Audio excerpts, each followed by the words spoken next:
haber diálogo sin libertad de expresión. No puede haber diálogo sin libertad de expresión. Ella es el alma de un pueblo. Sin amilanarse, sin amilanarse. Este Ecuador amazónico, desde siempre y hasta siempre. ¡Viva la patria! Combatiremos la corrupción, la de ahora y la de ayer, y la que podría venir, la de adentro y la de afuera.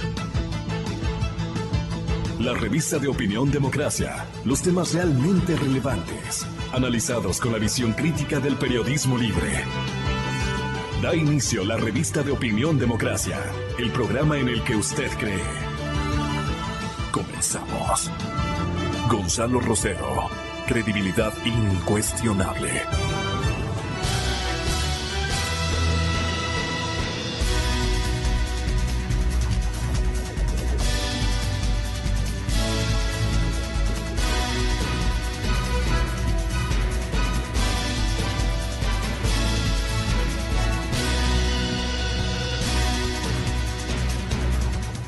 Muy buenos días con todos, señoras y señores. Un placer presentar a nuestros invitados, tanto en el estudio como a la distancia, a través de las comunicaciones telefónicas.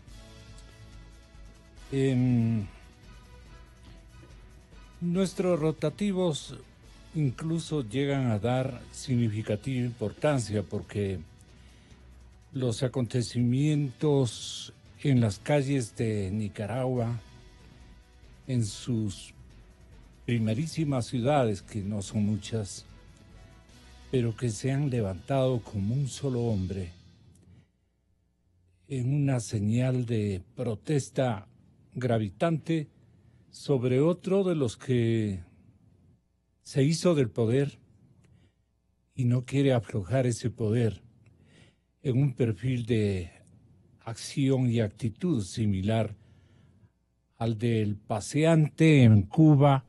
Este momento lo vemos ahí conversando con los policías de las esquinas, intercambiando comentarios y opiniones a Rafael Correa en la ciudad de La Habana y manifestándoles de que le quieren apresar y que está en desgracia. No obstante, tiene aviones privados, que es lo que hierve la sangre, aviones privados que van y vienen trasladándole a donde su voluntad les obliga a trasladarle.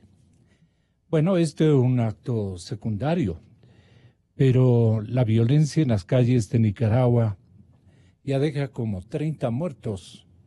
Se atrasó el diario El Universo cuantificando en 27. Escuchamos que podrían pasar fácilmente de los 30 fallecidos. Las protestas han obligado a retroceder a Ortega y a filo de la noche de este domingo, Ortega, a quien conocimos cuando se instaló el gobierno sandinista, y visitamos con el presidente Roldós en un saltito que hicimos con 2 legisladores, el presidente recientemente posicionado, era su primera gira presidencial, y el compañero Jorge Ortiz, los 2 únicos periodistas que pudimos estar cuando todavía el tiroteo era gigante en Managua. Todavía no se había consolidado, digamos, el nuevo gobierno. Y ayer me pareció reconocer algunas de las calles de la ciudad de Managua que no he visitado sino una sola ocasión. Pero siempre ha estado ahí este señor Ortega, de mandamás, luego incluso desterró a un vicepresidente de fórmula con él y le puso a la mujer. Y la mujer comenzó a manejar como que fuera hacienda propia a Nicaragua. Violencia en esas calles y bueno, la gente se ha puesto de pie Y aquí hay una fotografía a todo lo ancho de la entrega informativa de Diario El Universo, mientras que el Diario El Comercio ha preferido destacar el plazo que dio Moreno para captura de Guacho y el anticipo de que ese plazo ya se termina. Pero están muchos analistas internacionales y de los nuestros también mencionando algunas otras hipótesis que han movido al señor presidente de la República del Ecuador a tomar estas decisiones y a formular estos plazos. Dice, por ejemplo, el Diario El Comercio, el plazo que dio Moreno para captura de Guachos se termina este jueves 26 de abril. Estamos en lunes. Faltaría hasta mañana martes, pasado mañana miércoles y el jueves debe tener listo él, porque no creo que, salvo con la ayuda de Dios, ¿no? No se sabe dónde están. Y no creo que sea el momento. De esto vamos a hablar precisamente con nuestro distinguido y primer invitado, investigador de fuste, de calidad. Tanto el uno como el otro, investigadores muy importantes. Presento mi cordial saludo de bienvenida a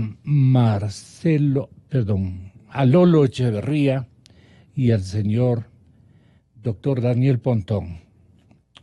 Daniel, ¿cómo ve usted esta circunstancia?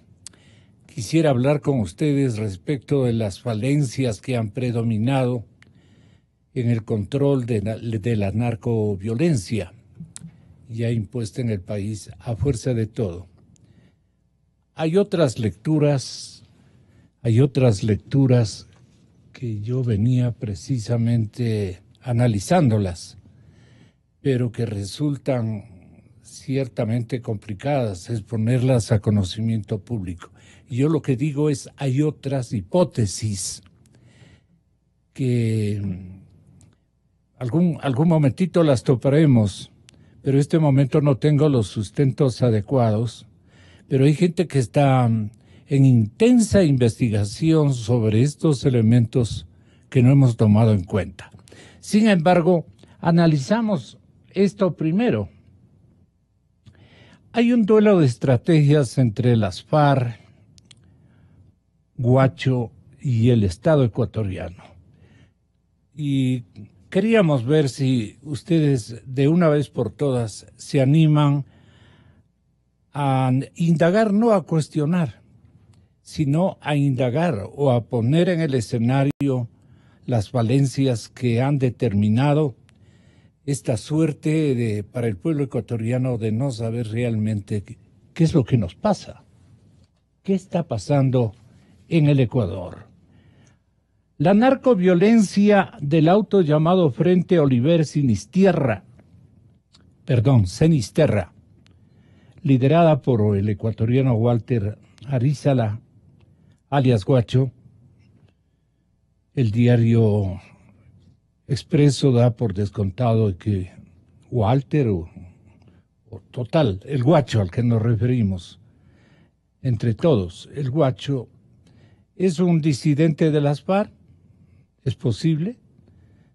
Según Colombia es el brazo militar, es el brazo armado, digamos, del cartel de Sinaloa, que está trabajando entre nosotros con todo lo que significa componentes de la industria del mal.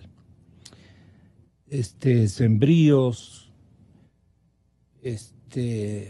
ayer informaba una de las cadenas importantes de Colombia de que se habría detenido a quien el cartel de Sinaloa lo habría ubicado como una especie de gerente de los laboratorios.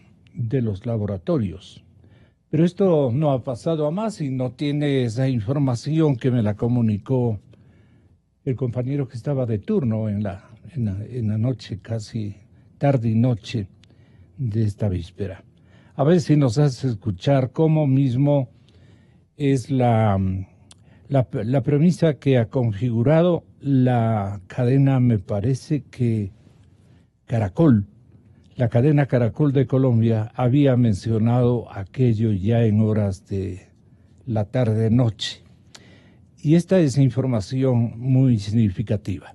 Entonces, pasemos a lo confundido que están las Fuerzas Armadas ecuatorianas y las Fuerzas Armadas colombianas y las policías de ambas naciones.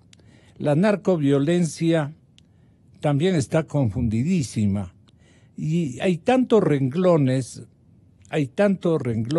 de narcoviolencia que se empatan en tácticas o no se empatan, apuntan en diferentes direcciones. Es una semana que estamos inaugurando de amplia y simultánea confusión, salvo que para ustedes los asuntos sean más de lógica elemental y de conocimiento pleno de lo que realmente está ocurriendo. Pero para el común de los mortales estamos viviendo una situación muy confusa, muy confusa. Tiene el informe de la cadena Caracol de ayer en la tarde-noche respecto a una hipótesis que comenzaba a resplandecer. Voy con Lolo Echeverría. Señor licenciado Lolo Echeverría, muy buenos días. Muchas gracias por estar con nosotros. ¿Confusión o más bien comienzos de un esclarecimiento, que también podría ser otra sensación que nos ofrece el escenario que estamos entre todos indagando? Muy buenos días.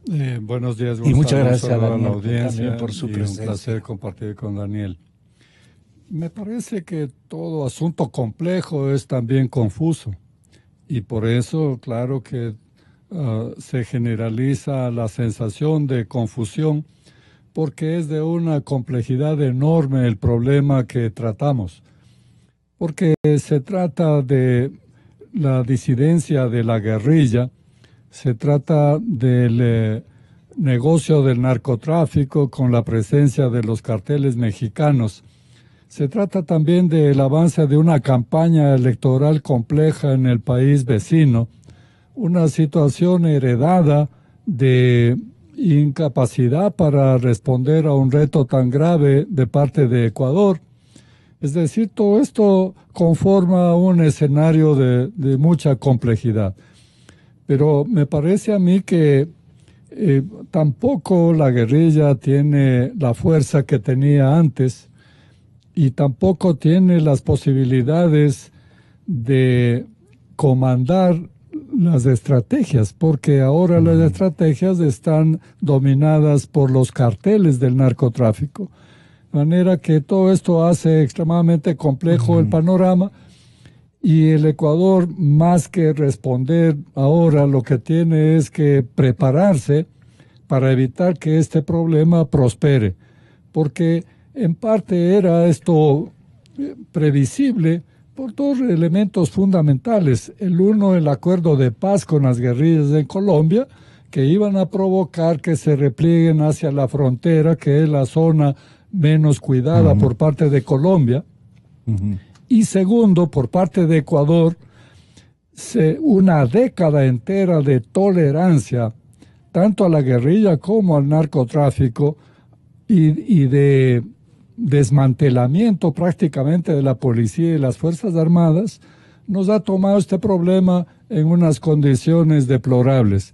Por eso digo que hay que aprovechar tres condiciones indispensables para resolver este problema, para afrontar este problema. Es la unidad nacional, segundo, asistencia internacional y tercero, la inteligencia, es decir, contar con la información suficiente y recuperar los instrumentos de recolección de información y de inteligencia para poder manejar este problema, Gonzalo. Y Daniel, ¿qué nos sugiere por lo menos de todo este enigma que estamos manejando y tratando de integrarlo con fortalezas ya comprobadas. Lo que pasa es que hemos visto una performance muy abierta contra, digamos, tratando de aclarar un montón de hipótesis. Si Daniel tiene otra visión de las cosas, qué mejor. Sí. Qué mejor, no para confundir a la audiencia, sino qué mejor para esclarecer determinados elementos que este momento para usted tienen mayor significación, sería la pregunta. Sí, bueno, gracias. Un saludo igual a mis contertulios, igual a la audiencia. A ver, el tema usted sabe, Gonzalo, el tema del narcotráfico, temas fronterizos, lo he venido analizando ya por mucho tiempo. Así y es. desde que empezaron a suceder estos eventos en el mes de enero, con el tema de las explosiones en San Lorenzo, lo primero que un poco se me vino a la mente es qué arreglos se está haciendo en la frontera. ¿Por qué? Porque se preveía, por lo menos parte de la academia, porque yo hice un estudio hace 2 años que se lo hice llegar en su momento, donde se preveía una especie de disputa territorial de varias facciones de grupos que están disidentes y que no han sido parte de la FARC, pero que han operado en la zona como grupos, digamos, articulados al narcotráfico. Y lo que me parecería que lo que se está cosiendo en los últimos momentos es un nuevo equilibrio. ¿Qué quiere decir con esto? Aparece, para mi forma de ver, Guacho es uno de estos organizaciones armados que se está un poco quedando afuera de este nuevo equilibrio, y por eso es que está actuando de una manera bastante impredecible y con esta contundencia que lo que implica de novedoso el tema frontera es básicamente el terrorismo, ¿no? En el caso ecuatoriano. ¿Es un posicionamiento de mayor violencia? Sí, porque por lo general la guerra con el narcotráfico, cuando hay este tipo de disputas, siempre hay un grupo que básicamente actúa con este tipo de acciones. Y estas acciones demuestran, en cierta manera, una especie de intento de un reacomodo que lo empieza a perder, ¿no?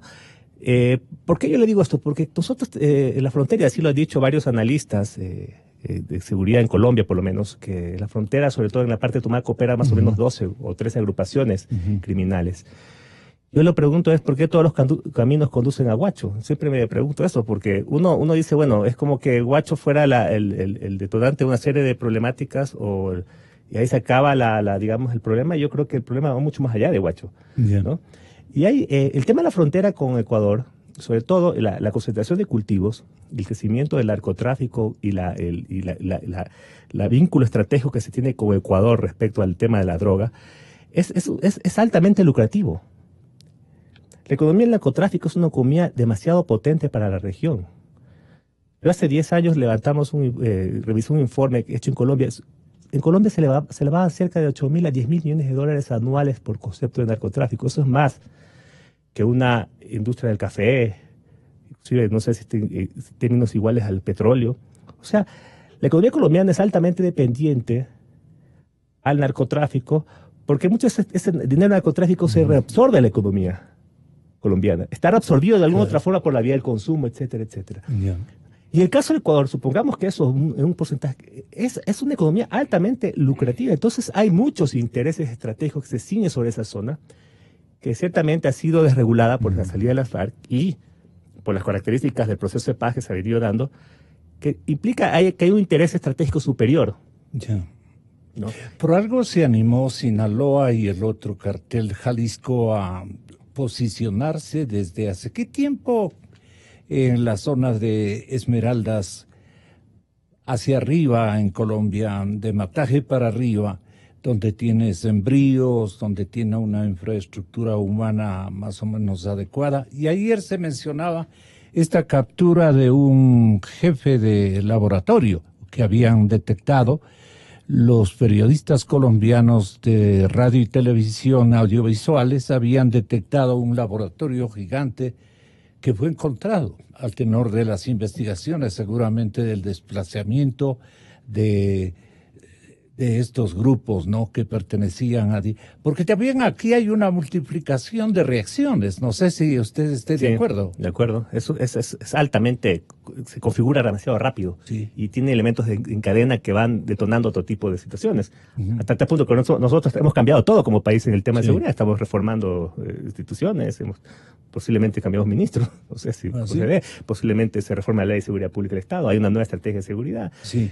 Habría que cambiar de Congreso, incluso aquí en el Ecuador. Bueno, podríamos llegar a un evento desencadenante, etcétera. Pero respecto al tema de los mexicanos, se dice más o menos que México tiene presencia en la región, sobre todo, y en el Ecuador específicamente, más o menos principios de la década anterior. Y básicamente tiene que ver con un crecimiento de la dimensión de los carteles mexicanos en el manejo de la industria del narcotráfico. Antes lo hacían por sociedad. Los mexicanos cobraban una especie de tarifa por paso de la droga a Estados Unidos. Después ellos dijeron, nosotros acabamos negocios y minimizamos riesgos. Yo asumo el riesgo mayor, obviamente eso implica mayor ganancia, y controla toda la cadena de distribución, que es donde está el negocio del narcotráfico. ¿No? Y eso implicó que los mexicanos ya tengan una lógica, un interés de controlar in situ la provisión del recurso. Y de ahí obviamente se intuye que ya hay una presencia. Eso se ha venido reforzando en los últimos años de una manera un poco más explícita, en medida que los colombianos, de cierta manera, se han atomizado y ellos necesitan tener una provisión mucho más segura. Y yo digo, en el caso del Ecuador, las rutas son de los mexicanos. Eso no quiere decir que el caso ecuatoriano Gerald no haya tenido un papel importante. Lo que pasa es que ya respondía a estas organizaciones mexicanas. Y obviamente eso le fue dando importancia en la industria del narcotráfico. Pero estas rutas son mexicanos. Pero para mí esta lógica que hay ahorita en la frontera obedece a una recomposición de alta cirugía criminal, digamos, que está pasando. ¿Qué significa esta alta cirugía criminal? ¿Por qué? Porque este tipo de acciones, y esta gente actúan con bastante inteligencia, ¿no? Tienen infiltraciones, etcétera. Lo que buscan básicamente es un reacomodo y articulación a las esferas sociales y políticas de la zona para efectos de controlar el territorio. Pero básicamente aquí hay una disputa de supremacía. Entre el cartel de Sinaloa, el cartel de la Nueva Generación. Bueno, dicen que hay como 4, pero en todo caso se entiende que Sinaloa está un poco operando sobre todo. Y Guacho básicamente es un ser que se encuentra a cierto punto rezagado dentro de esta componente, porque las otras dos organizaciones nadie dice nada. Si Guacho hubiera estado articulado, digamos... Perdón, ¿Guacho no resulta ser el brazo armado de Sinaloa? Posiblemente, ¿no? Posiblemente, pero para mí Guacho... ¿Pero de cuál Sinaloa estamos hablando? ¿Sabe por qué le digo Guacho? ¿Cómo ha operado los últimos meses? Las acciones no meritan mayor despliegue logístico para hacer eso. Usted ve, las bombas son de fabricación casera. Sí. Bueno, es un explosivista, pero digamos, uno puede, depende de los recursos. Como artesanal. Son artesanales. Secuestrar a los periodistas que cuestiones azarosas se encontraban en la zona no implican un mayor recurso. Lo cual, en cierta manera, me parece que Guacho es un ser que está actuando de una manera bastante aislada, ¿no? Y hasta cierto punto le está haciendo, como dicen vulgarmente en la costa, la casita. ¿A quién? A los mismos que narcotraficantes, porque en el tema, usted lo que levantó al avispero, tiene a 2 países detrás de la casa de Guacho, ¿no? Y metidos y pensando que políticamente la zona en materia de control. A eso a ningún narcotraficante del mundo le va a convenir. Yo, como si fuera un narcotraficante, estuviera muy molesto con este ser Guacho. Es más, muy posiblemente la información que derive de la captura de Guacho venga de esas mismas organizaciones que quieren que esa persona salga, ¿no? Entonces, eso es lo que yo le llamo una alta cirugía de ambos de corte criminal. Y eso es lo que nos estamos enfrentando en los últimos momentos, y es lo que creo que marca el detonante de una nueva química en lo que es la zona fronteriza. Según su observación, su experiencia, Guacho, ¿qué fortalezas tiene él? Para que no, entre todos los otros rescindidos, con la ayuda importante de los carteles de Sinaloa y del cartel de Jalisco, que no son lo mismo. Usted sabe que se perdone por la palabra, pero se bronquean en todas partes, especialmente en el escenario de donde proceden, que es la nación mexicana. Entonces, esta gente este es un disparadero, un verdadero combate todos contra todos, por supremacías. Bueno, Guacho, una de las fortalezas es que conoce demasiado bien la zona, sobre todo la parte limítrofe, ¿no? La parte de operación es muy pegada al Ecuador. Se dice que es oriundo de Ecuador. Bueno, eso es un tema para mí irrelevante, donde sea, pero conoce muy bien la zona. Tiene una articulación con las esferas sociales. Conoce mucho de táctica guerrillera. tiene armamento, porque bueno, los videos muestran un armamento sofisticado, el tema de la, ¿no? Tiene inteligencia, yo le digo esa inteligencia que tiene que ver con capacidad de tener una protección social en la zona. Conoce el negocio del narcotráfico, o sea, no estamos enfrentando, digamos, a un gatito panza arriba, estamos enfrentando a un narcotraficante contumaz, que tiene una experiencia previa a la guerrilla y que son altamente movibles, se mueven de una manera frecuencia, por justamente su forma de operar en la frontera, que básicamente tiene que ver con... Pero es un actor terráqueo, por decirlo de Claro, alguna manera. Ellos son... no tienen ninguna vinculación con la gente que en el mar, en cambio, facilita la salida de la droga. Bueno, ellos básicamente el modus operandi de las FARC, básicamente era el impuesto a los cultivos, a los campesinos. Después se dedicaron a la fabricación de cocaína y obviamente poner esa droga en los puertos de salida. Hasta ahí. Las FARC nunca tuvieron una estructura criminal que le permita hacer ese lavado de dinero a gran escala, como sí lo tuvieron los mexicanos, y básicamente está la fortaleza, ¿no? Pero, obviamente, su acción era básicamente terrenal y en articulación con otro tipo de organizaciones. No hay una frontera colombo-ecuatoriano o ecuatoriana-colombiana, sino un sistema fronterizo global donde la droga que sale de Tumaco llega a Centroamérica, pasa por Guatemala hacia la frontera de México y luego a Estados Unidos. Y si la droga, como ocurre generalmente, va hacia Europa, irá por Brasil, y después incluso a los países del África para nuevamente subir, dicen, a Europa.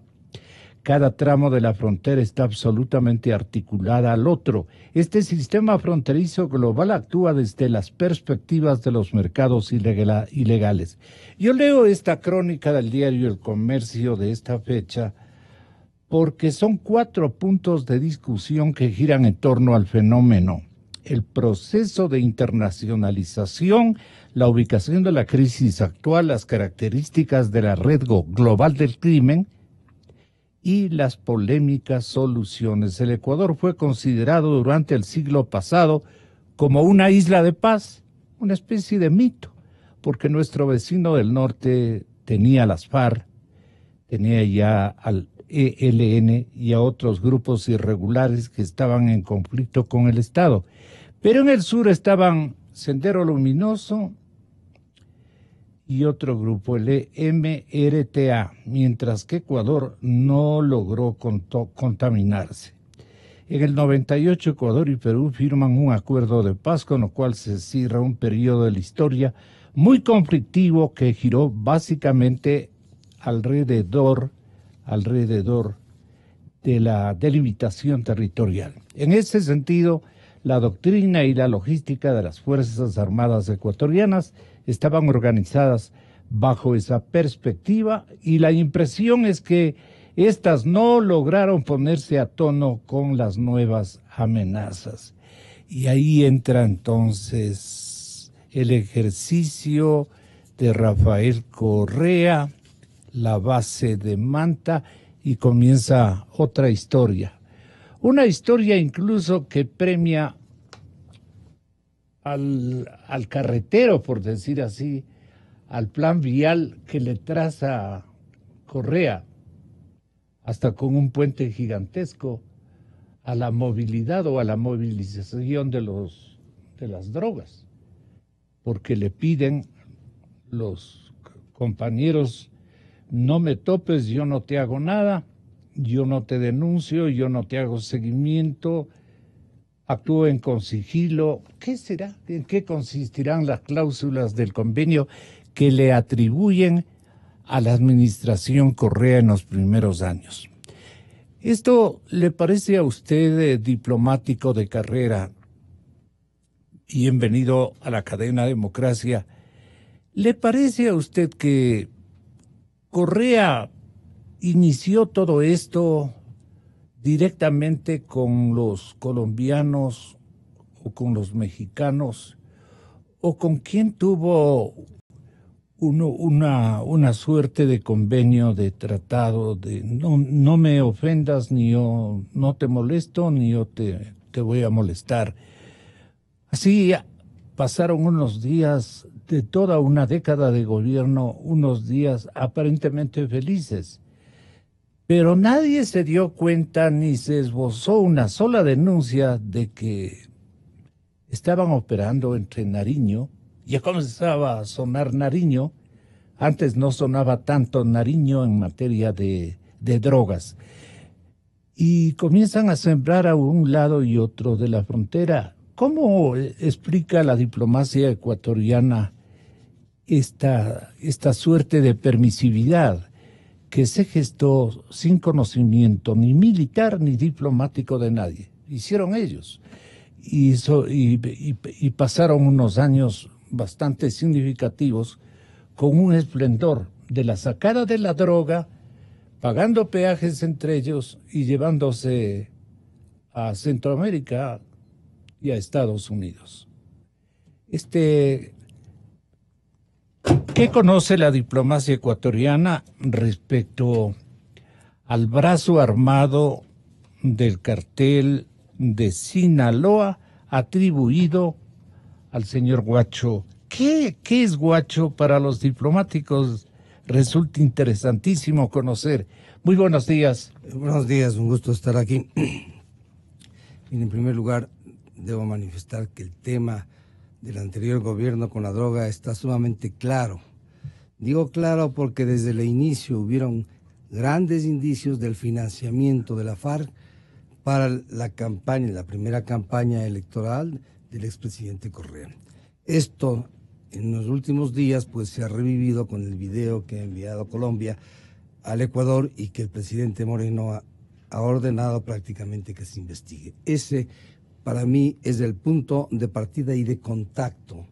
Recibir dinero para financiar la campaña electoral y obviamente pagar este apoyo que le permite triunfar con ciertas facilidades en el Ecuador que estuvieron muy claras cuando hubo un campamento de la guerrilla en el Ecuador al cual las propias autoridades iban a visitarlo pues de una manera sumamente continua y que cuando Colombia lo destruye hubo la gran protesta por parte del presidente del Ecuador aduciendo que se había violado, que había sido un ataque al Ecuador cuando realmente era un ataque a un punto específico en que se encontraba uno de los mayores jefes de la FARC, Reis. Bueno, esto como para recordar un poco que habían antecedentes de la relación entre el gobierno anterior con la FARC y al hablar de la FARC todos sabíamos que la FARC se financia con el narcotráfico. Y es más, en más de una ocasión el expresidente no calificó a la FARC como un movimiento terrorista, como un movimiento guerrillero, sino simplemente prácticamente como patriotas que estaban buscando cambiar a Colombia para beneficio de todos. Todo esto nos lleva a que evidentemente el Ecuador y las autoridades ecuatorianas sabían lo que estaba pasando y había un acuerdo tácito con la FARC para no molestar, no me molestes, no molesto, hagan ustedes lo que quieran. Ahora bien, ¿qué papel ha jugado en esta parte la diplomacia ecuatoriana? Ninguno en el sentido de que ni siquiera se preparó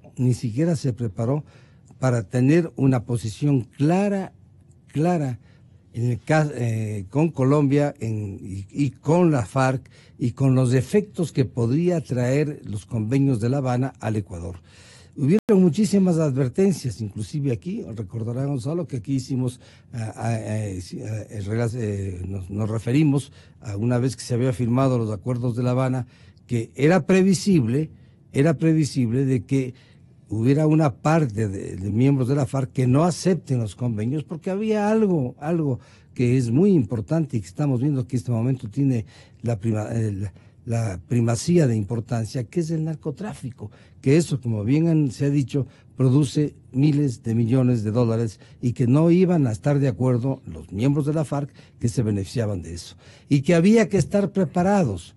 Pues en enero nos encontramos absolutamente dormidos, ni siquiera los bombazos de enero, las muertes de los marinos y luego el secuestro nos hacen despertar realmente a esta realidad. Y digo esto porque realmente vemos que la jefa de la diplomacia ecuatoriana en los últimos días del secuestro no aparece por ninguna parte. No aparece por ninguna parte porque está preocupada de tratar de buscar votos recorriendo el planeta Tierra para buscar apoyos y sin preocuparse ni dirigir a una diplomacia que el día siguiente del primer bombazo ya debió actuar. Bueno, pero ya la acción debía haber sido realmente efectiva cuando se secuestra a los 4 periodistas. Y no se ve ninguna acción salvo cuando aparece la canciller en Lima, cuando el presidente Moreno decide regresar a Quito por la gravedad de la situación de los tres periodistas que luego sabemos que murieron. Es decir, no se ha pensado en que la diplomacia tenía que actuar, porque el problema de la droga no solamente involucra a Colombia. El problema de la droga involucra a productores, a quienes transportan, a quienes llevan esa droga hacia los mercados. En este caso, el principal mercado es Estados Unidos. Inmediatamente debió haberse reaccionado. Al día siguiente se debió estar en Bogotá, presionando a que Colombia cumpla con lo que debía hacer en la frontera, y si esa presión no era suficiente, se debía buscar una acción diplomática alrededor de los países amigos que podían ayudarnos, particularmente Estados Unidos, y otros países que podían a su vez presionar a Colombia para que actúe. No hemos visto ninguna de esas acciones. Recién en los últimos días vemos que se reúne la canciller, el ministro de Defensa, canciller ecuatoriano, con la canciller colombiana, el ministro de Defensa del Ecuador, en Quito. Hay una política exterior bien planificada, bien dirigida, para contrarrestar este problema, que en este momento es uno de los problemas más graves que del Ecuador, pues no se ve. Ojalá mediten las autoridades que es necesario un cambio, que es necesario una dirección de la diplomacia que sea efectiva, y me refiero a esto, que sea efectiva, que planifique, dé instrucciones adecuadas, no solamente a Bogotá. Esto es un problema prácticamente global. Hay que actuar frente a los países del norte, particularmente Estados Unidos, hay que actuar frente a los países europeos, es decir, en donde se dan actos terroristas y a donde va la droga. Ojalá se medite y se realice el cambio que se requiere, porque la actual diplomacia ha perdido, la canciller ha perdido toda confiabilidad. Y bueno, basta para darnos cuenta de que en el exterior muy poco le van a creer ¿Usted cree que María Fernanda recibe consignas, órdenes, disposiciones estratégicas más que del presidente Moreno, del expresidente Correa? Bueno, ella se debe muchísimo al presidente Correa, eso es cierto, pero veamos los resultados, pues no, fíjese, bueno, los resultados toda la pantomima que se hizo frente al caso de Assange, se le da la nacionalidad, se intenta engañar al Foreign Office, tratándole de acreditar como diplomático ecuatoriano para que tenga privilegios de inmunidades diplomáticas, y luego la actual situación produce una falta de credibilidad internacional muy grande, en el sentido de que cuando el Ecuador solicita el apoyo de Honduras para elegir un miembro de la Corte Internacional de la Corte Interamericana de Justicia, y Honduras le dice: perfecto, pero vamos a hacer un intercambio, ahora les apoyamos a ustedes y mañana apoyaremos, pediremos el apoyo del Ecuador. Pero en el fondo de los fondos, ¿usted cree que diplomáticamente han sido contrapuestas las posiciones que nos han dado a entender? Son partidarios el presidente Moreno y el presidente Correa, porque ahora que está de callejero en La Habana, no sabe qué hacerse, se detiene ahí, no puede ingresar. Moreno y está conversando ahí como aquí, conversando con la gente de la calle. Rafael Correa ha dicho: Moreno le ha dado una puñalada por la espalda a la paz. El expresidente ha criticado a Lenín Moreno por disponer que su país deje de acoger el diálogo de paz entre la guerrilla, el ELN, oígaseme bien, o sea, ha impactado su actuación en el diálogo de paz que ya estaba armado entre el ELN, el gobierno de Colombia y seguramente como beneficiario el mismo Ecuador. El presidente Moreno le ha dado una puñalada por la espalda a la paz. ¿Cómo entiende usted desde el lado? Realmente que hay que entenderlo, porque yo creo que la acción del presidente Moreno es una reacción lógica a lo que ha ocurrido en los últimos meses en el Ecuador. ¿Cómo podíamos seguir siendo anfitriones de un grupo guerrillero que precisamente actúa en la frontera nuestra, siendo anfitriones, dándoles casa y mesa de negociación en Quito, ¿no? Y no decir nada? Muy bien hechos el cesar esas negociaciones, sí. Es decir, no le gustó a Correa. Claro que no le gusta a Correa, precisamente por lo que venimos mencionando. Correa es amigo de la FARC. Este Moreno es irresponsable, irreflexivo, improvisado y hasta grosero, le dice al presidente. Bueno, insultar es fácil, ¿no? Claro. Insultar es fácil, pero yo creo que la actitud del presidente Moreno en este punto es la correcta.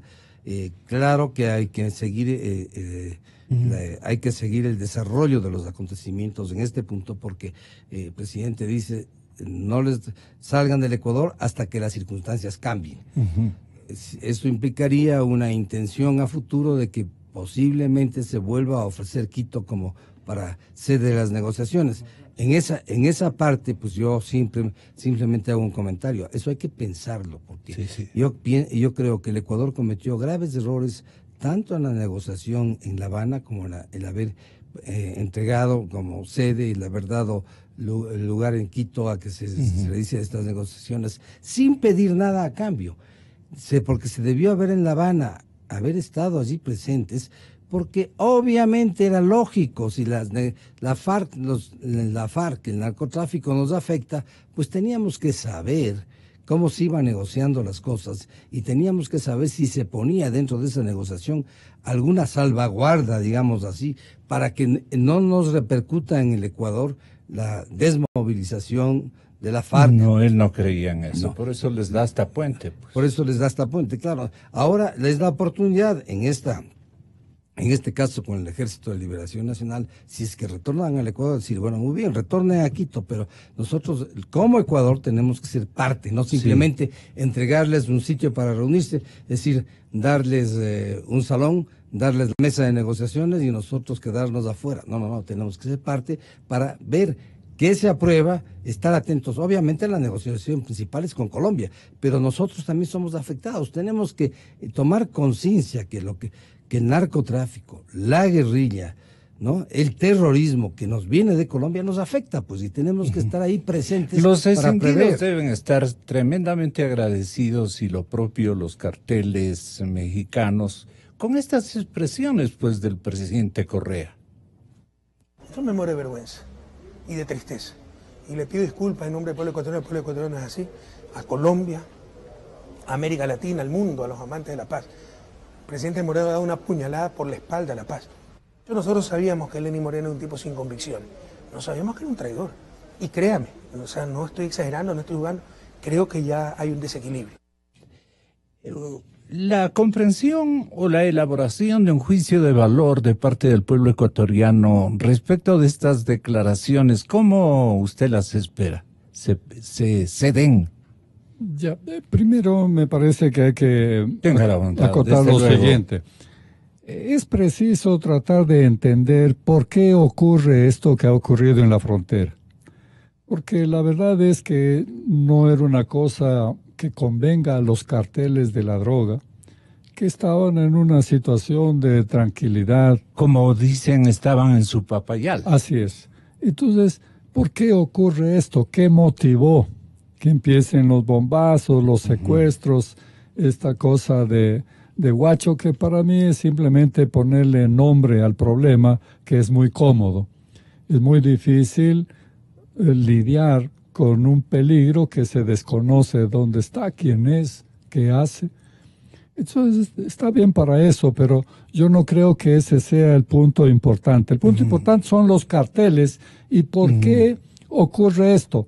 Entonces me parece a mí que hay que buscar explicaciones y por lo menos algunas son las siguientes.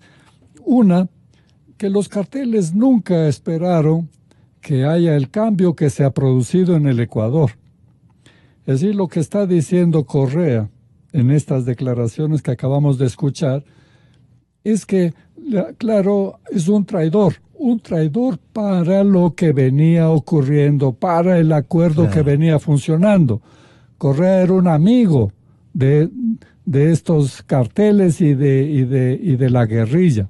Y funcionaban ellos con un país amistoso. Le eligieron como sede para las negociaciones de paz, como escogieron a Cuba, porque es un país amigo de la guerrilla.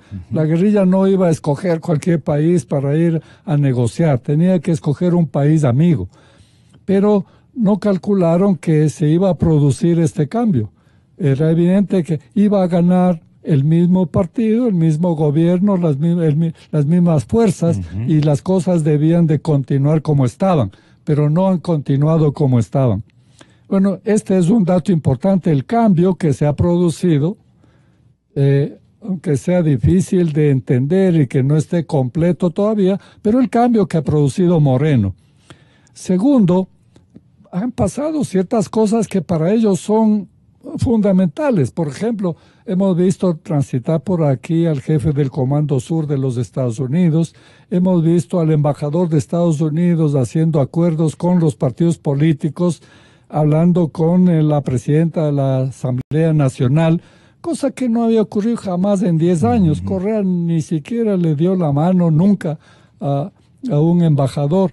Es decir, era un cambio sustancial el que se ha producido en ese sentido. De manera que a esto hay que añadir también los cambios que parece que se vienen también en materia internacional. Los problemas con UNASUR, los problemas con Venezuela, los problemas con Assange, una serie de factores en la política internacional que han cambiado por completo la situación en que operaban los carteles. ¿Por qué no se dio cuenta la Central de Inteligencia Norteamericana, la CIA? ¿Por qué no se dio cuenta de que esto estaba ocurriendo desde hace un montón de tiempo, temporada presidencial o época presidencial de Correa? Esto ya estaba vigente. Deben haberse dado cuenta de que estaban conviviendo una situación arreglada, pues no. Por supuesto que se han dado cuenta. Pues, pero sí. Viene, perdone, señor presidente Moreno, pero así dirá el pueblo, o los americanos, viene entrometido y nos hace esto y surge de nuevo. Y ahora nos damos cuenta los norteamericanos de que han estado... Por ahí ha sido el paso de la droga, por ahí ha sido la mayor cantidad de hectareaje cultivado de la planta, etcétera, etcétera. Esto no encaja, pues. Estados Unidos, que no. Encaja perfectamente porque sabe Estados Unidos y sabemos nosotros que aquí en el Ecuador se ha ido transformando, en esta década se ha transformado. No es una situación como la que usted decía de mutua paz, de mutua tolerancia, nada más. No, ha habido cultivo, la extensión de los cultivos en el Ecuador, ha sido país de paso, ha sido parte sustancial en el tráfico, en los trayectos, en el transporte de la droga, en el lavado de dinero. ¿Cuántas veces aquí se ha denunciado que se está convirtiendo en un narcoestado? Todo esto, ¿cómo no van a saber los norteamericanos? Claro que sabían, pero ¿cómo se podía operar el cambio? Por eso es que la gente que cree que es demasiado lento, demasiado ambiguo el proceso, es que no entiende la complejidad del problema. Es decir, no es solamente el problema político ahí con la Asamblea, quién tiene la mayoría, o la economía. No, el problema es de una complejidad enorme que involucra a fuerzas internacionales, a posiciones del Ecuador en el concierto internacional. Lo que quiera decirnos. Sí, concuerdo Daniel. con Lolo su apreciación. Yo creo que esto es un tema que va más allá de simplemente una cuestión de guacho y tiene que articulación a una compleja relaciones con la política internacional y el nuevo momento político que está viviendo la región. A ver, el correísmo vivió dos momentos. Correa, al principio, de cierta manera, bueno, lo que se vaya a descubrir respecto a las investigaciones, eso que lo determinen las autoridades competentes, pero en todo caso, estos acuerdos tácitos en su momento pudieron haber existido. Creo que de cierta manera se vio el tema de una manera bastante laxa, pero Correa después aprendió que estos temas le puede rebotar a raíz de angostura. El hombre fuerte de Correa fue el señor Pepe Serrano. Yo le digo, Pepe Serrano fue el Susar de las drogas, el hombre duro del control de drogas, que también fue premiado por la DEA, pues no nos olvidemos, él fue condecorado y bueno, esto ahorita sacan como propaganda diciendo que ellos han controlado el tema de la droga, pero que con todos estos eventos políticos, que de cierta manera este viraje de Moreno, de cierta manera en política internacional fue bastante impredecible. Y lo que ha pasado en Colombia, porque también el tema de Santos fue también bastante predecible, y lo que se va a venir adelante en Colombia es algo que podría de cierta manera estar articulado a una nueva estrategia regional contra las drogas. Yo personalmente lo que sostengo es que esa proliferación de cultivos que hay en la zona sur colombiana, colindante con Ecuador, tanto en Nariño como Tumaco, es impresentable. Yo, si fuera norteamericano, me sentiría altamente estafado, porque la cantidad de recursos que se ha invertido en la región para el control de drogas, ¿no? Y con una triplicación o cuadriplicación de los cultivos en esa zona, realmente es algo que no puede sostenerse. El nuevo momento político que se está viendo en Colombia da la pauta a pensar que se va a venir una nueva estrategia, porque se están ya hablando bosquejos de que hay una nueva estrategia de control, que viene a ser este tipo de control por drones en la zona de cultivos, y eso tiene amplias afectaciones en el caso ecuatoriano. La estrategia siempre de los Estados Unidos en la región es que Ecuador sea una especie de yunque. Ese yunque de especie de contención de todo lo que son las proliferaciones de la industria criminal, narcotráfico, narcoterrorismo, criminalidad común, una serie de cuestiones que el Ecuador tiene que ejercer un control mucho más de su frontera. Pero indirectamente estamos haciendo exactamente eso en favor de algunos intereses que en última instancia se están articulando alrededor de esa zona. Yo creo que estamos nosotros colindando, y tenemos que entender, con el epicentro del narcotráfico mundial, por la importancia que tiene Tumaco, Nariño, en este tema. Y obviamente hay intereses que en cadena tienen una explicación que dan un poco la pauta de lo que se está cociendo ahorita, ¿no? Me gustaría este momento dialogar con el compañero periodista Arturo Torres. Él ha viajado en búsqueda de mayores pistas, de mayor información hasta la capital colombiana, y parece tener ya ese marco referencial seguramente nuevo o de conocimiento reciente para él, que nos quiere transferir en cuestión de instantes. ¿Estamos listos con Bogotá? No. Creo que por llamar a Bogotá se instaló en una complicación técnica, ya le dañó el teléfono. Pero son las 7:46 de la mañana, 7:46 de la mañana.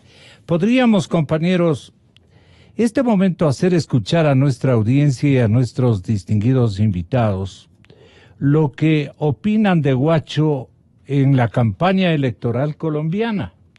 Los señores candidatos, don Iván Duque, a quien le dan los primeros lugares, la mayor parte de la gente colombiana y ecuatoriana más o menos enterada del proceso.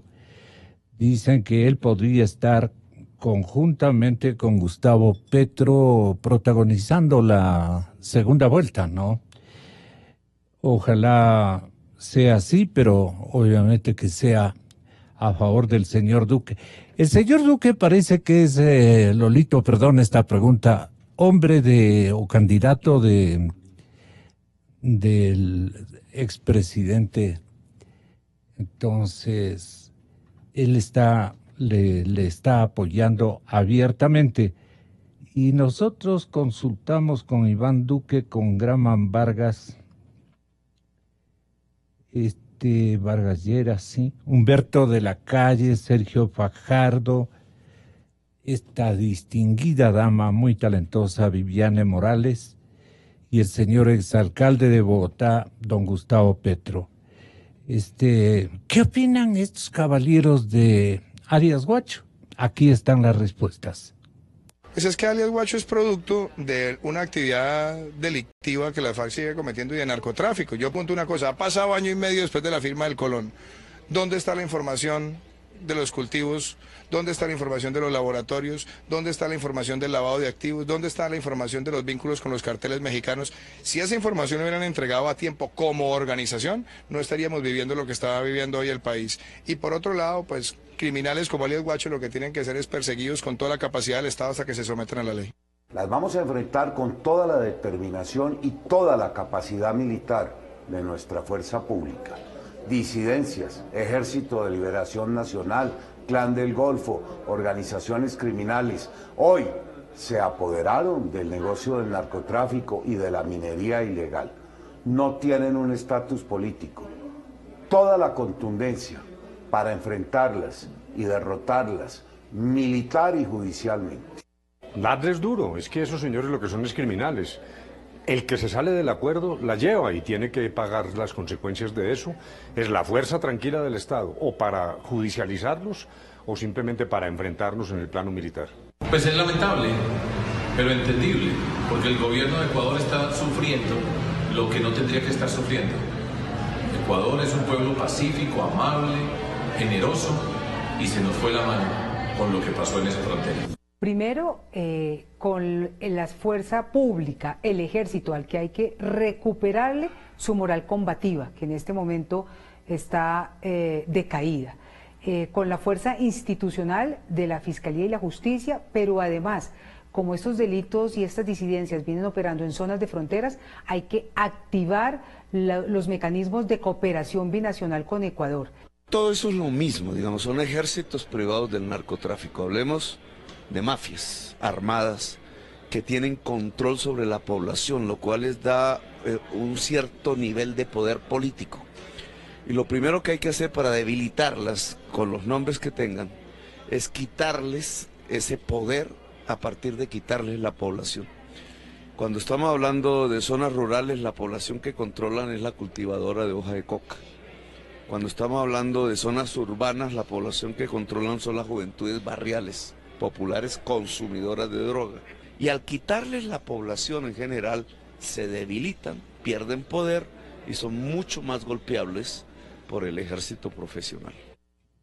El último es, naturalmente, ustedes lo identificaron a Gustavo Petro, exalcalde de Bogotá. Y él sí que está enterado del tema, ¿no? Ahora, el Guacho es el sicario de Sinaloa, como le han comenzado a bien tratar o maltratar las crónicas de la prensa colombiana. Le pregunto a usted, precisamente. Presumiblemente, yo pienso que primero, ¿están enterados adecuadamente de quién es Guacho, de cómo se está desarrollando o cómo se ha venido desarrollando el proceso de ampliación de sembríos, el epicentro no de consumo, sino más bien exactamente de producción y de distribución, es decir, de distribución a los mercados norteamericanos y centroamericanos y mexicanos, porque México recibe droga especialmente de estos centros de producción para, a través de sus redes, enviarla a otros países. Entonces, ¿cómo ve usted el papel digamos, la idea que tienen los candidatos a la presidencia de Colombia del fenómeno que ha crecido, ha decrecido o se ha afianzado en determinadas especialidades? Y se dan cuenta los candidatos quiénes están manejando, digamos, el negocio que a Colombia o le hace daño o le hace feliz permanentemente? A ver, desde el punto de vista de los políticos, de los discursos, no creo que haya cambiado mayormente, ¿no? Obviamente todos ratifican que hay un problema que hay que enfrentar, hay que darle con todo a Guacho, digamos, desde el punto de vista de la fuerza pública. Petro un poco dijo que hay que, bueno, meterse en el tema de la población, pero todo eso no es fácil, ¿no? Pero desde el punto de vista, digamos, aportativo, creo que no hay mucho. Lo que no dicen, básicamente, es cómo el narcotráfico está articulado a la estructura productiva de Colombia, ¿no? Y eso es algo que el narcotráfico tiene mucho de esta doble cara, ¿no? Esta doble moral, ¿no? Y lo que se dice básicamente en Colombia que el narcotráfico mutado, ¿no? Ahorita se habla de narcotraficantes de muy bajo perfil, gente común, silvestre, padres de familia, que con negocios locales, que manejan una estructura de narcotráfico a veces compleja y que es muy complicado de detectar. Y eso creo que no hay un detenimiento mayor. Yo lo que no veo, y básicamente el narcotráfico, uno de los grandes elementos para, por lo menos regular, por lo menos controlar en cierta manera, es toda la capacidad que tenga el Estado de formalizar su economía. Y obviamente esta es una tarea enorme que tenemos desde ambos lados de la frontera, y especialmente en el tema fronterizo. O sea, es inmanejable el narcotráfico si usted no tiene una capacidad de saber específicamente dónde están las redes y las de financiamiento de ese tipo de cosas.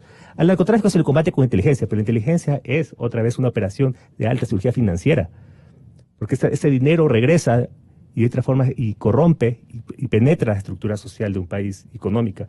Y ahí es donde debe tener la capacidad de control de un país. Yo lo que no veo es esa capacidad. Usted habla por Colombia y Ecuador, estoy por seguro. Supuesto, es que debe haber una alta sinergia en ese tema. Yo le aseguro que el caso en el Ecuador, y nos hemos focalizado en Gerald, ahorita debe haber 10 o 20 Geralds que hacen lo mismo con más bajo perfil. El problema de Gerald es que es ostentoso y egocéntrico, como todo narco, ¿no? Al principio, ¿no? Se creen que son el centro del mundo y les gusta lo que menos quiere ahorita el narco es eso. Pero debe haber una cantidad de gente que hace exactamente lo mismo, a menor precio, ¿no? Y con bajo perfil. O sea, no seamos ingenuos. Y eso solo se los corrige con una alta capacidad de formalización de la economía, y obviamente eso implica una capacidad de operación. ¿En el Ecuador financiera. de qué se han disfrazado los capos? Bueno, el narcotráfico tiene múltiples caras, ¿no?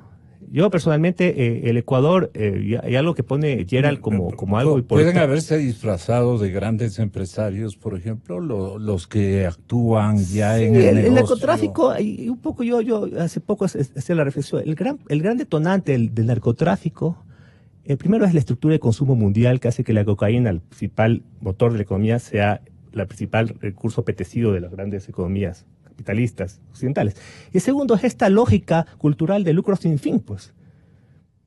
Porque no es la pobreza en sí, de lucro sin fin, que tiene que ver con esta lógica de acaparar cada vez más. Hay gente de industrias, empresarios respetables que se han visto torcidos por el narcotráfico por esta lógica de acaparar más dinero. Y eso hay mucho, y el narcotráfico se vale de este tipo de estructuras. No hubiera sido posible el escalamiento del narcotráfico mundial sin esta capacidad logística. De ejemplares aquí en el empresariado ecuatoriano, en los inversionistas que aparecen. Bueno, hace muchos años atrás. No, es que tenemos que ocuparnos también. Desde el año 2011 yo tuve la oportunidad de estar en Colombia, y ya en su momento me supieron interpretar que había una alta articulación en ese entonces del famoso cartel de las drogas del norte del Valle, que tenía sus últimos rezagos, con la industria pesquera en Manta, ¿no? Y la industria del atún. O sea, no hubiera sido posible que los colombianos se fijen en esto si Manta no ofrecía una capacidad estratégica de control. Y obviamente esto se opera con mafias locales, ¿no? Y ha habido casos, tengo entendido, en el caso de Ecuador, de empresarios que se han visto involucrados en el tema del narcotráfico de una manera abierta, ¿no? Entonces, ahí está la relación. Y había que ver un detonante a través de un análisis financiero de dónde está enquistado el narcotráfico en ciertas actividades que al parecer son normales, pero que de cierta manera no se explica, por ejemplo, cómo el tema de la construcción, el tema de la compra de autos, ¿no? El tema de estos préstamos de usura de baja escala o mayor escalamiento. Bueno, N cantidades que podría estar articulado de una u otra forma. Ahora, lo que quería de comienzo molestarles es que se viene a contribuir a una cabal orientación de nuestros oyentes, precisando que el control de la narcoviolencia adolece o adolecido en Colombia de muchas fallas. En el caso ecuatoriano, nos sorprende esta nueva realidad que se nos expone muy claramente y que ha crecido en la frontera sur de Colombia y norte hacia el este del Océano Pacífico, ¿no? Entonces queríamos que ustedes tengan la bondad de hacernos entender cómo han estado las rutas de la droga y cuáles han sido las más beneficiosas para los protagonistas y en cuántos segmentos han actuado en nuestro país. Un poco complicado el asunto, pero tratemos de entender el fenómeno. Me parece que el embajador podría ayudarnos. Bueno, el fenómeno de la droga es realmente un elemento de la problemática porque tenemos que unirle la droga con el terrorismo, que es lo que nos está afectando. Y como ya indiqué, para mí, este es un fenómeno global, que hay que verlo globalmente, no solamente dentro de algunos de los ángulos. Evidentemente que nos ha afectado tremendamente. Yo creo que hay un elemento que no hemos topado, las consecuencias de el haber retirado la base de Manta, que nos proporcionaba información, porque la base de Manta, ¿qué es lo que hacía los americanos con sus sobrevuelos? Tenían capacidad técnica para determinar qué es lo que estaba pasando particularmente en la zona con Colombia y la fronteriza con nosotros. No se renovó el convenio de la zona de Manta con razones de soberanía, ¿no? Que esto afectaba a la soberanía, pues ahora estamos viendo que detrás de esto había algo más, que no se comprendió en ese momento y que hoy día estamos viéndolo, que la lucha contra la droga de nuestra parte ha sido mucho más difícil. Perdimos una fuente de información, sí. una fuente de información directa. A veces vale la pena aclarar qué era esto de la base de Manta, porque se pone el tema de base de Manta y creemos que era una fortaleza militar de los Estados Unidos en el Ecuador. No, no era eso. Así lo vendió el presidente Correa. No era eso. Yo diría, y esto me temo no equivocarme, que en el mejor momento tuvieron alrededor de 60 hombres en la base de Manta. La base de Manta eran facilidades para que los aviones norteamericanos puedan aterrizar y efectuar los vuelos necesarios para determinar las situaciones de la droga. Era básicamente eso. Dentro del propio convenio había la obligación de los aviones norteamericanos de llevar personal ecuatoriano dentro del avión para que puedan comprobar lo que realmente estaban haciendo. Evidentemente que sale la base de Manta y se dispara el narcotráfico. Manabí se convierte en una zona prácticamente muy apta para el narcotráfico, ¿no? Paradójicamente, voy a contarles una anécdota. Hace unas 5 semanas estuve yo en Manta. Tomé un taxi y se me ocurrió preguntar al taxista, le digo, mire, ¿qué piensa usted ahora que no está aquí la base de Manta? ¿Están mejor o peor? Dice, estamos mucho mejor. ¿Por qué? Porque ahora la droga se circula libremente y obviamente el beneficio del narcotráfico nos queda en Manta. Yo me quedé asombrado con esta afirmación. Dice, no se preocupe, si usted ve cantidad de lanchas que usted ve aquí, estas que están ahí, todas esas están llevando la droga, están sacando para llevar la droga para que vayan al norte. Bueno, una afirmación así de este tipo a uno le hace pensar. Le hace pensar que debemos adoptar medidas realmente para tener esa información. Es uno de los puntos fundamentales, que bien lo han topado. El tener la información de lo que pasa en la frontera, de quienes circulan por la frontera y de quienes llevan cargamentos sumamente grandes de droga. Algún esfuerzo hemos hecho desde el punto de vista nacional, pero yo creo que es necesario hacer muchísimo más.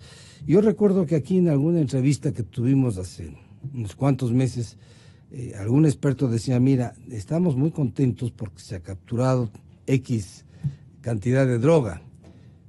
Dice, pero tenemos que afirmar que lo que capturamos no es ni la 10ª parte, decía aquel, usted recordará, Gonzalo. Así es. No es ni la 10ª parte de la droga que transita por nuestro país y se envía al exterior. Yo creo que ahora tenemos que tomar conciencia de este punto.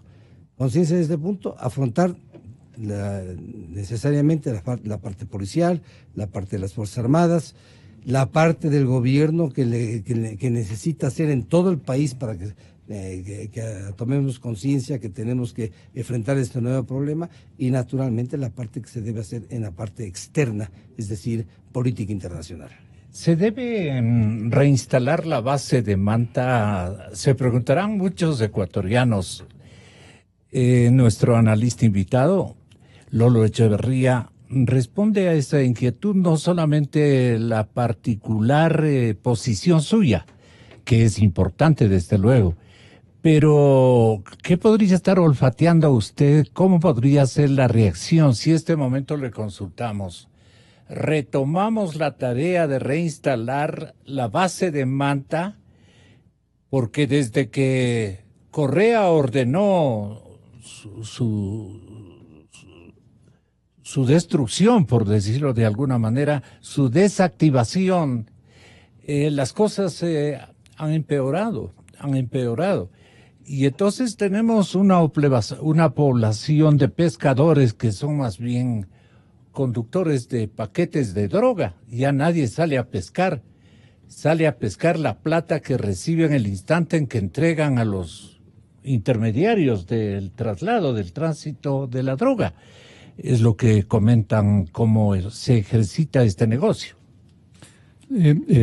Gonzalo, yo creo que hay cosas que tenemos miedo de decir, y mientras ocultemos cosas, mientras ocultemos la verdad, es imposible que podamos resolver.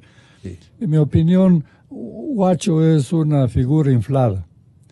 Curiosamente, al inflar esta figura se reduce el tamaño del problema, porque el problema no son las bombas artesanales del Huacho, sino los carteles del narcotráfico.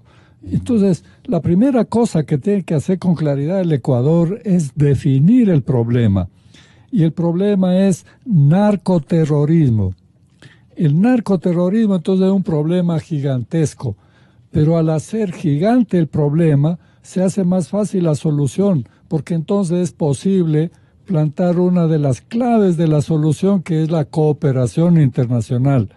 Porque, como decía el embajador Fernández de Córdoba, no es un problema nacional, es un problema transnacional, un problema global. Entonces, ahí es posible recuperar la cooperación internacional en todas las formas posibles. Y una de las claves, por supuesto, es la inteligencia. Es absolutamente indispensable recuperar la base de Manta como base nacional. Como base nacional nadie lo impide. Como base internacional, como que se renuncia a la soberanía, ya está incluso prohibido en la Constitución. Pero como base nacional nadie puede prohibir que se rehabilite la base de Manta y que obtenga la cooperación internacional para dotarla de la más alta tecnología.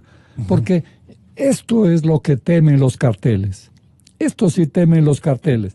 Porque desde la base de Manta, con suficiente tecnología y una vigilancia de la frontera y del mar, sobre todo del mar, entonces sí se les puede afectar a los carteles. Mire, el narcotráfico ha pervadido todo en el Ecuador, desde el lavado de dinero, la abundancia de dinero que entra en la economía, que puede parecer una conveniencia, pero a la larga es un desastre. Mire, hay que preguntarse quién le vende combustible a todas las naves que están transportando la droga. Entonces, esas son las preguntas que tenemos que hacernos y que tenemos que exigir a más respuestas. Y los organismos de control, porque en Colombia y en Ecuador el narcotráfico ha pervadido las fuerzas policiales, militares, los jueces, la economía, todo. De tal manera que el problema es gigantesco, pero ahí tenemos que plantearnos los 3 temas claves que decía yo que son indispensables para afrontar este tema, que son la unidad de todos. Es decir, no viene con minucias políticas o luchas intestinas, porque no vamos a resolver el problema si no vamos todos juntos. Segundo, inteligencia, es decir, información, con apoyo internacional. Las Naciones Unidas aprobó en el 2006 un acuerdo para luchar contra el narcotráfico y ahí prevé la asistencia tecnológica, la asistencia financiera, la asistencia internacional para que los países podamos afrontar cuando tenemos al frente tema tan grande. Y finalmente, creo yo que la cooperación internacional, comenzando por lo binacional, pero teniendo en cuenta también que hay otras posibilidades. Europa tiene una experiencia acumulada en lucha contra el narcotráfico y Estados Unidos tiene la capacidad de inteligencia que puede dar información, etcétera. Yo creo que el presidente Moreno está entrando en una posición de no retorno, es decir, tiene que producir el cambio y ya va a ser imposible. Y para que ayude a hacer el cambio en la dirección exacta, Correa, por temor, por el miedo que tiene, está ayudando en esa tarea. Excelente, gracias Lolo. Le pedimos a Daniel Pontón y obviamente al señor embajador Marcelo Fernández de Córdoba, que tengan la bondad de referirse a las cosas que Colombia ha logrado superar, la idea que tienen los colombianos de lo que ha venido ocurriendo en la zona nariñense desde mucho más allá, el otro departamento colombiano y nuestra querida provincia de Esmeraldas. ¿Viene usted consolidando algunas explicaciones que se da Colombia a lo ocurrido en el lado de la frontera sur de parte de ellos, de la frontera norte oriental de parte de nosotros, en el Pacífico oriental es el que está afectado con esta activación? Quiero que tenga la gentileza el periodista doctor Arturo Torres, desde la capital colombiana, de referirnos qué ha logrado recabar en el escenario colombiano propiamente de este episodio que nos involucra a los dos países. Gracias, Gonzalo. Buenos días a toda su audiencia y a los panelistas que están acompañándole en la radio. Daniel Pontón, está también el embajador Marcelo Fernández de Córdoba y está con nosotros también el periodista Lolo Echeverría. Con ellos estamos, Arturo. Gracias, Gonzalo. Saludos a todos y claro, espero aportar con algunas percepciones y alguna información que he podido recabar acá a propósito de una invitación que precisamente me hicieron de la Fundación para la Libertad de Prensa, que está siguiendo muy de cerca lo que ocurrió a partir del asesinato de los tres compañeros del comercio y toda la evolución del conflicto en la zona de Esmeraldas, colindante con Tumaco.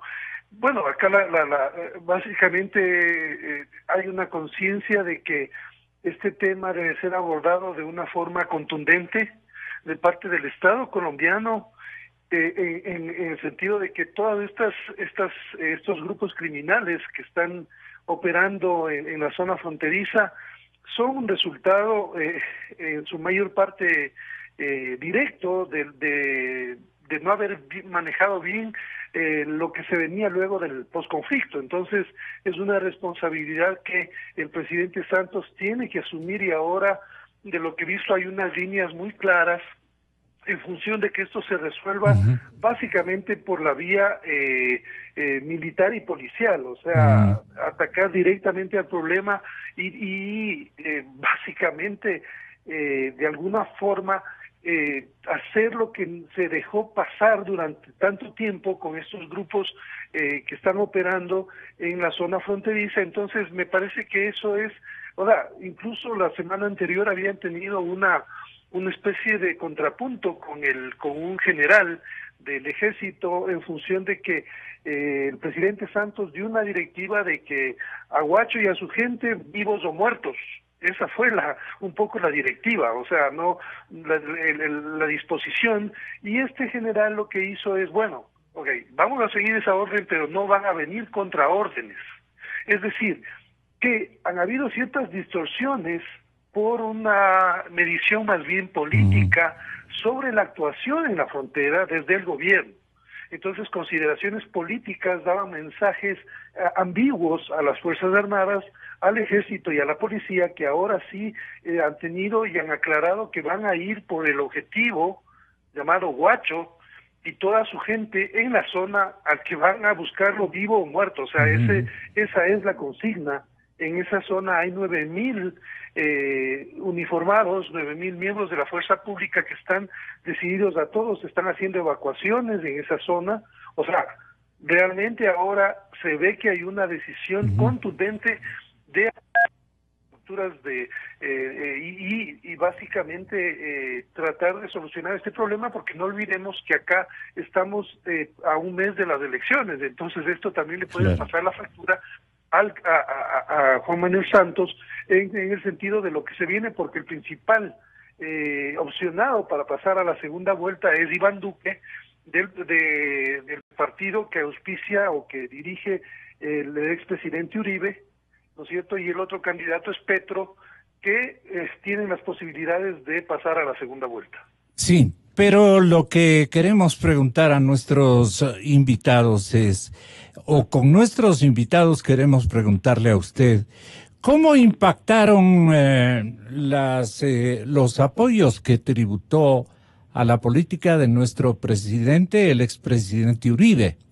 Es decir, en la oportunidad que tuvimos de entrevistarle, Uribe fue contundente y eso hizo que el presidente Santos active un sinnúmero de medidas. Se notó claramente que se puso de alumno aprovechado por lo que le había dicho antes de que se convierta en un escándalo de actitud inocua en el escenario colombo-ecuatoriano de estos últimos tiempos. Entonces, últimamente ha tomado el presidente Santos importantes decisiones tras los comentarios que formuló el presidente Uribe y que usted las advirtió, creo yo, antes de su viaje a Bogotá.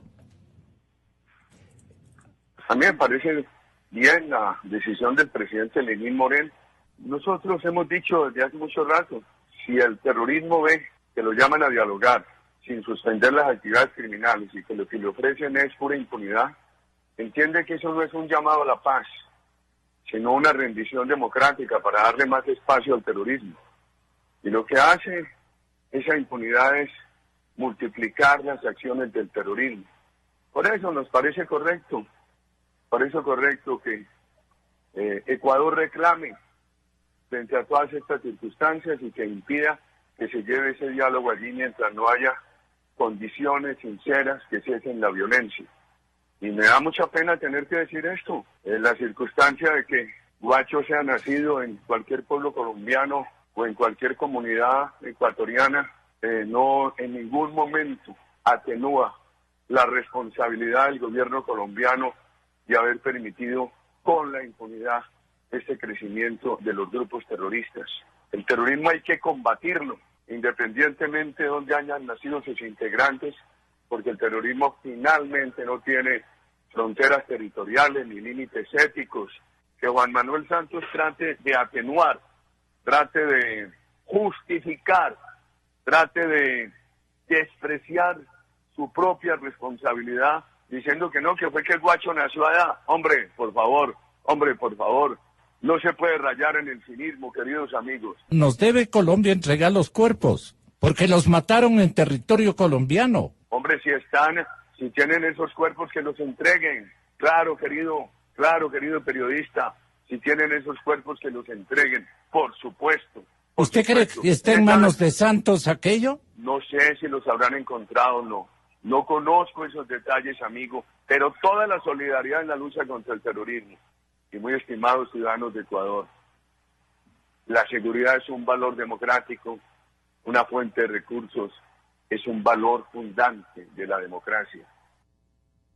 Bueno, y pidió disculpas al pueblo ecuatoriano en su remate de intervención el expresidente Uribe, que está auspiciando naturalmente al candidato Duque, como uno de ustedes relevó.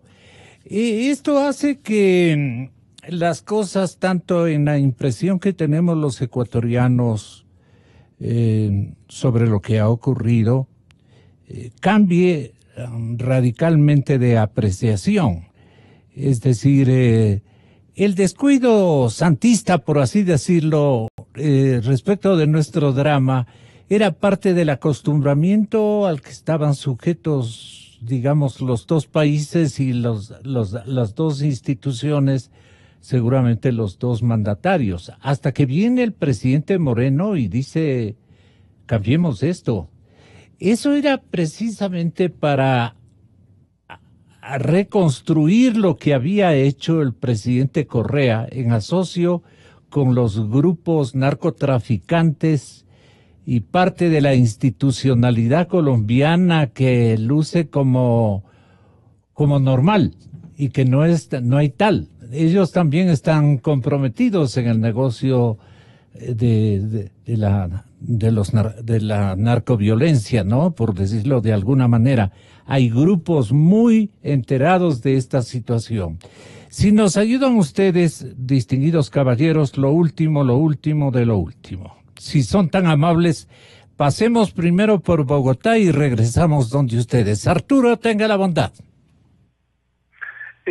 Gracias, Gonzalo. Bueno, lo principal es que el giro es evidente. Después de un periodo largo de desconexiones, de descoordinaciones, de no tener una información, sobre todo de inteligencia, para entender que ese problema estaba creciendo de una manera muy preocupante, sobre todo en la zona fronteriza, y no olvidemos que este factor nos retrotrae a la angostura en el 2008, cuando básicamente Colombia entra al suelo ecuatoriano porque básicamente ve que Ecuador no hacía nada con un campamento de guerrilleros que estaban ahí, y uno iba en un tour a visitar a Raúl Reyes, ¿no es cierto? Y básicamente las fuerzas de seguridad, militares, todos fueron desbordados, no había decisiones políticas porque ya información existía sobre estos movimientos, pero hubo bastante permisividad. Hay que establecer a nivel político cuáles fueron las negligencias o cooperaciones o complicidades que hubo, y por eso es que las fuerzas colombianas, no quiero justificar el ataque que hubo, pero esto surge de la inoperancia de poder atacar frontalmente a un campamento que era visitado por decenas de personas de las FARC en el suelo ecuatoriano. Entonces, viene un proceso de desconfianza mutua, se rompen las relaciones, los mecanismos de cooperación tampoco existen, entonces viene un periodo muy largo en el cual ahora estamos tratando de recuperar toda esa relación de cooperación. Eso va a tomar tiempo, pero evidentemente ya se nota que hay un giro, y lo que se procura es que precisamente los dos estados puedan realmente recuperar el control de esa región que estos 10 últimos años ha sido tomada completamente y controlada por el crimen organizado, y ahora mucho más por estas bandas disidentes de las FARC, que básicamente se alimentan de todo el tema, como se ha analizado, del tráfico de la droga. Y hay que anotarlo también, o sea, todos los insumos, toda la logística, todo el apoyo llega desde el Ecuador. La gasolina, los combustibles que se utilizan para elaborar, para procesar la cocaína, llega de Sucumbíos, ¿no es cierto? De todos los pozos petroleros. Eso también hay que emprender acciones concretas y por ahí cortarles las vías de abastecimiento que tienen para la elaboración de la cocaína en Colombia. Un feliz retorno, Arturo. Muchísimas gracias, muy bondadoso por habernos contestado desde la capital colombiana. Usted retorna para mañana seguramente. Sí, retorno hoy en la tarde. Ah, qué buena nota. Mañana nos vemos, Dios mediante. Que tenga un buen retorno. Gracias, Arturo. Marcelo Fernández de Córdoba. Mire usted que va a haber cambio radical en parte del gabinete, ¿no? Mucha gente como yo pensaríamos que el cambio debería ser un poco más general. Me da la impresión a mí como que necesita el país, no solamente el presidente Moreno, el país. Porque de lo contrario estamos en el mismo disco ya mucho tiempo. Embajador, ¿qué comentario a usted le merece esta situación que queda en pendiente? Cambiando a María Fernanda, ¿qué tipo de canciller necesitamos para esta confrontación? Porque estamos en mitad de una confrontación entre los dos países. Unos queriendo dar acento a determinadas cosas y otros reclamando, como es nuestro caso, reclamando una acción mucho más contundente. Pero si seguimos jugando a la UNASUR y todo lo demás, y no tenemos una ministra de Relaciones o un ministro de Relaciones Internacionales, ¿ustedes qué suponen podría pasar con el frente externo de nuestro país? Bueno, es evidente que se requiere un cambio. Se requiere un cambio que devuelva, en primer lugar, la confianza en la diplomacia ecuatoriana. Porque, como manifesté anteriormente, en los actuales momentos, no existe una visión clara en el exterior de lo que es el Ecuador, de lo que el Ecuador puede comprometerse y que sobre todo que cumpla lo que se compromete. Está muy claro que necesitamos tomar acciones diplomáticas esenciales para retomar la acción de nuestros diplomáticos en el campo que estamos hablando, en el campo de la lucha contra el narcotráfico, la lucha contra la droga, la lucha contra el que traspasen nuestras fronteras los cargamentos de droga, el lavado de dinero. Todo esto requiere una cooperación internacional muy amplia. Todo esto requiere una capacitación que necesitamos que nos venga del exterior, una capacidad no solamente intelectual, sino una capacidad técnica. Me estoy refiriendo a que necesitamos equipos ultramodernos de que nos puedan proporcionar la información adecuada. O sea, ministros con otra visión.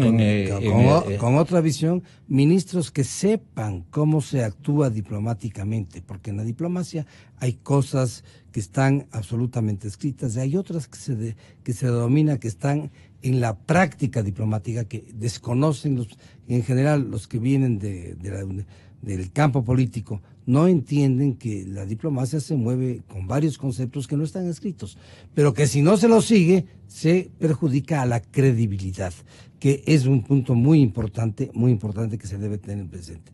Es decir, yo creo que el presidente tiene que meditar quién pueda darnos esa seguridad y esa confianza a los ecuatorianos de que nuestra diplomacia va a actuar y va a actuarla correctamente en beneficio no de un grupo, sino de todos los 16 millones de ecuatorianos.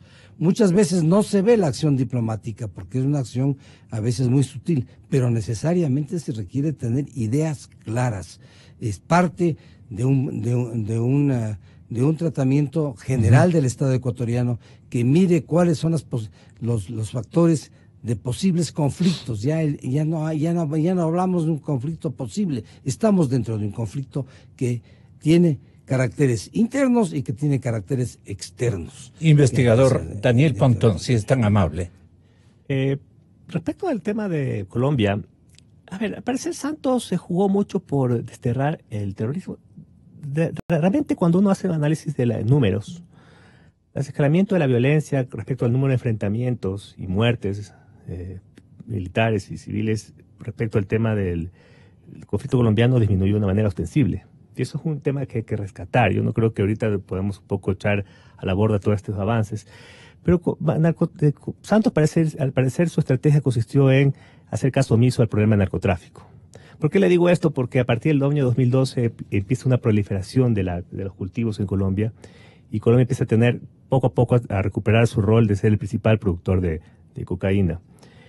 El problema es que la violencia en Colombia se reconfigura de una manera tan amplia y tan complejamente, que a mi parecer estamos en una nueva fase del conflicto actualmente.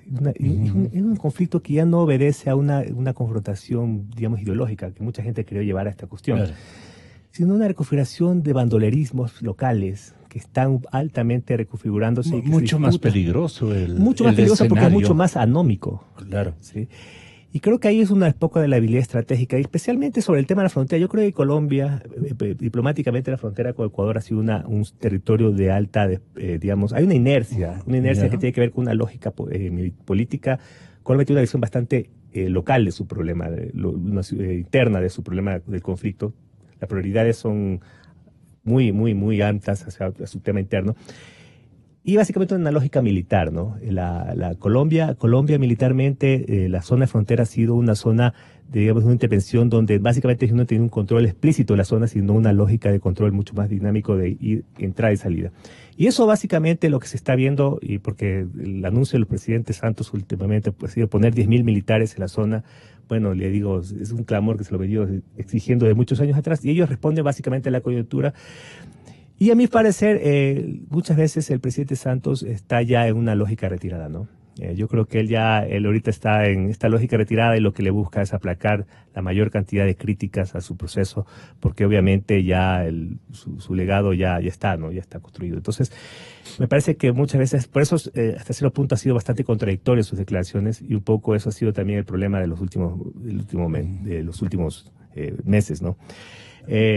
Con respecto al tema del Ecuador, creo que sí, Ecuador necesita replantearse básicamente su esquema de seguridad, y eso independientemente de los personajes que son, eso necesita nuevas caras y una nueva estrategia del país frente al tema, porque el Ecuador tiene que pensar básicamente el escenario que se nos viene, ¿no? Lolito. Gonzalo, yo creo que el narcoterrorismo está inquieto porque tenía dos países amigos en Colombia y en Ecuador, y ahora se vienen dos países enemigos. En Colombia va a triunfar el uribismo y va a poner a revisión, entre otras cosas, el acuerdo de paz. Algún comentarista colombiano decía, a Santos nunca le interesó la paz, le interesaba firmar el acuerdo. Y me parece a mí que ahora esto va a ser un cambio muy grande, el retorno de Uribe o de las propuestas y las tesis de Uribe. Y en el Ecuador, el presidente Moreno, disgustado, en contraposición con el presidente Correa, que fue el presidente amigo en todos los campos del narcoterrorismo, ahora tiene que convertirse en adversario de ese narcoterrorismo para salvar el país. De tal manera que es lógico que haya esta inquietud en los carteles mexicanos, porque ha cambiado la situación donde está incrustado, ha cambiado de gobiernos amigos a gobiernos enemigos.